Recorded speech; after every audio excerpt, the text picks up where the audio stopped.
Halo semua, kali ini kita akan bicara tujuan yang ketiga, yaitu menjelaskan pentingnya auditing dalam mengurangi resiko informasi. Jadi sekali lagi, kalau tadi pengertian auditing kita memastikan informasi sudah sesuai dengan kriteria atau standar atau PSAK atau IFRS, maka di sini akan dijelaskan pentingnya auditing untuk mengurangi resiko informasi. Nah, kita bicara dulu terlebih dahulu tentang risiko informasi, di mana risiko informasi itu menggambarkan adanya kemungkinan bahwa informasi yang dipakai untuk pengambilan keputusan itu tidak akurat. Itu adalah risiko informasi. Jadi, informasi yang dimiliki oleh user untuk mengambil keputusan itu ada risiko untuk tidak akurat atau salah. Nah, auditing of financial information itu berfungsi untuk mengurangi risiko tersebut kepada para user, pengguna dari informasi keuangan tersebut. Jadi, auditing ini sangat penting untuk mengurangi risiko informasi.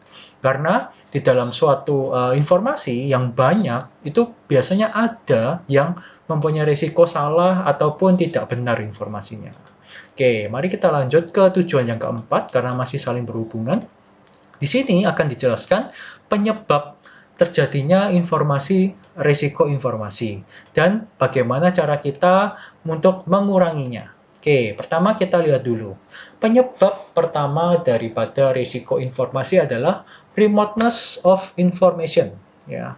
Ketergantungan daripada informasi. Jadi di sini penjelasannya, decision makers do not have first-hand knowledge and must rely on information provided by the others. Jadi ceritanya, ini kalau di Indonesia kan ya, saya Indonesia kan.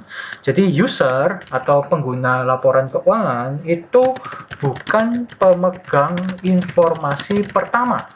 Jadi ingat, user ini itu mendapatkan informasi. Jadi otomatis dia bukan orang yang pertama mengetahui informasi tersebut. Nah, di sini sudah mulai kelihatan beda.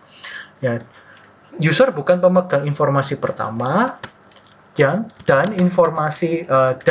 user harus bergantung pada informasi yang disediakan oleh orang lain, ya, others. Nah, ini adalah resiko pertama.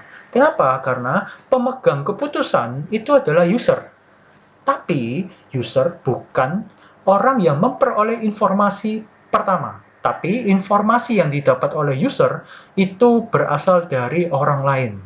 Jadi, nah ini yang ada hubungannya dengan yang kedua. Nih, bias and motive of the provider. Nah, di sini.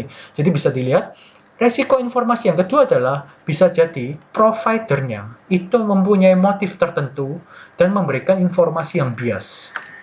Oke, di sini pengertiannya, information is provided by someone, ini adalah orang lain, yang mempunyai tujuan yang tidak konsisten dengan decision maker dan bisa berakibat bias. Jadi sudah jelas. Jadi ini bisa dibilang kalau ya, contoh, kalau providernya itu orangnya nakal atau jahat ya, orang provider itu jahat, maka informasi yang diberikan bisa disalahgunakan atau diberikan informasi yang salah.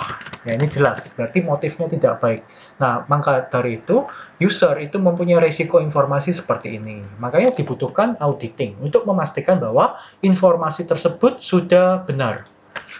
Oke, sesuai dengan peristiwa ekonomi. Lalu yang ketiga, berikutnya adalah tentang voluminous data, atau bisa dibilang data atau informasi yang sangat besar, sangat banyak. Ya, jadi informasi yang ada di perusahaan itu sangat banyak, jadi tidak bisa dihandle semua. Nah, ini pengertiannya. Higher volumes of transaction increase the likelihood of undetected errors. Jadi transaksi yang jumlahnya sangat besar, ya semakin besar volume transaksi, maka akan semakin meningkatkan kemungkinan adanya error yang tidak terdeteksi. Ya, jadi error ini seperti apa? Contoh ya, contoh error. Jadi contoh error ini biasanya orang-orang sebut human error. Human error. Contohnya seperti apa? Misalnya ada transaksi nilainya 100.000. Ternyata accountingnya nyatetnya bukan 100.000 tapi 10.000. Nah, ini kan kurang 0,1. Tapi ini salah, sudah jelas. Ini human error. Jadi kalau misalnya transaksinya ada jutaan, banyaknya, itu biasanya ada saja ya human error yang terjadi. Nah, ini harus dilakukan audit supaya ditemukan error-error seperti ini. Lalu, resiko informasi yang keempat, adanya complex exchange transaction. Jadi di sini artinya adalah terdapat transaksi-transaksi yang kompleks dan susah untuk dilakukan pencatatan. Nah, dan dalam hal ini, complex accounting standard itu susah untuk diinterpretasikan oleh pihak accounting dan diaplikasikan oleh mereka. Jadi terkadang ya akuntan perusahaan itu banyak yang mempunyai kurangnya pengetahuan atas akuntansi. Jadi bisa dibilang kasusnya seperti ini. Akuntan perusahaan salah mencatat transaksi pengakuan aset tetap. Nah, ini sering terjadi. Biasanya transaksinya seperti apa? Contoh. Jadi contohnya terdapat biaya perawatan mobil. Dalam hal ini mengganti 4 ban, ya 4 ban mobil dengan total nilai sebesar misalnya ban mobil berarti 10 juta. Ini contoh ban mobilnya bagus. Nah, ini seharusnya biaya perawatan mobil sebesar 10 juta kalau secara PSAK karena ini bisa menambah nilai tambah aset tetap tersebut atau bisa dibilang mempunyai nilai ekonomis untuk aset tetap tersebut atau memberikan daya kinerja yang lebih baik, maka biaya perawatan ini bisa diakui sebagai aset tetap. Jadi seharusnya nilai 10 juta ini bisa mempengaruhi harga perolehan daripada mobil tersebut. Bisa jadi umurnya bertambah atau yaitu harga perolehannya bertambah. Sehingga nanti ada hubungannya dengan nilai penyusutan yang berubah. Ini adalah contoh complex exchange transaction. Jadi ini adalah salah satu contoh yang mudah dipahami, yaitu adalah penyebab resiko informasi. Lalu bagaimana cara untuk mengurangi resikonya? Jadi user melakukan verifikasi informasi.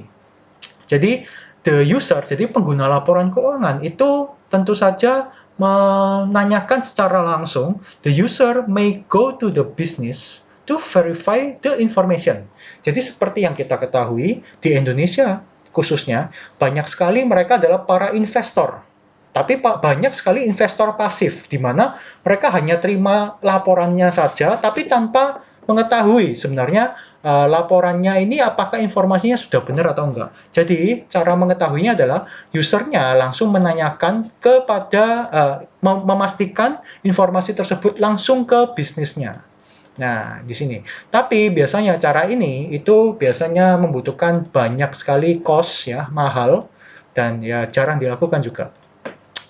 User, yang kedua, cara menguranginya adalah user shares information risk with management. Jadi di sini manajemen itu bertanggung jawab menyediakan informasi yang reliable, yang bisa diandalkan, and may be held responsible in a lawsuit if inaccurate information is provided, dan bisa dibawa ke hukum ya jika ternyata didapat informasi tersebut tidak akurat. Jadi ceritanya usernya seperti melakukan perjanjian dengan pihak manajemen bahwa ada sanksi hukum yang akan diterima oleh pihak manajemen jika informasinya tidak akurat atau tidak benar, tidak sesuai dengan peristiwa ekonomi. Lalu yang ketiga ini ya, audited financial statement are provided. Nah ini kita auditor melakukannya. External auditor are engaged to provide assurance, ya penjaminan that the financial statement are reliable. Jadi di sini jelas berarti user atau klien itu menyewa external auditor untuk memastikan bahwa laporan keuangan yang diterbitkan oleh mereka itu bisa diandalkan. Jadi bisa dibilang external auditor ini adalah penjaminnya. Ya, ini adalah salah satu cara yang paling efektif untuk mengurangi resiko informasi yang dipakai oleh ya semua perusahaan. Nah, salah satunya itu dijadikan peraturan bahwa semua perusahaan go public itu harus financial statement-nya itu audited. Jadi harus diperiksa oleh external auditor. Seperti itu. Lalu ini adalah hubungannya.